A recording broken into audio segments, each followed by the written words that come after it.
നമസ്കാരം. ശബരിമലയിൽ സ്വർണത്തിൽ തിരിമറി നടന്നുവെന്ന നിർണായക കണ്ടെത്തലുമായി കോടതി.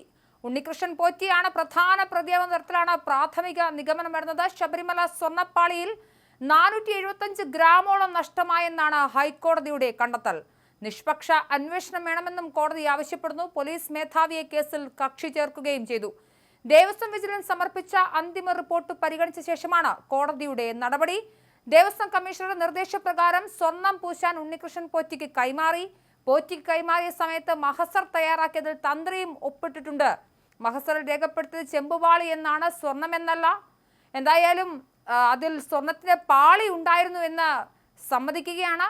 ഇത് മാറ്റാൻ പോറ്റി ഇവർക്ക് നിർദ്ദേശം നൽകി. 474.99 ഗ്രാം സ്വർണത്തിന്റെ ക്രമക്കേട് നടന്നു എന്നാണ് കണ്ടെത്തൽ. എന്തായാലും ദേവസ്വം വിജിലൻസിന്റെ റിപ്പോർട്ടിന്റെ അടിസ്ഥാനത്തിലാണ് കോടതിയുടെ പരാമർശങ്ങൾ.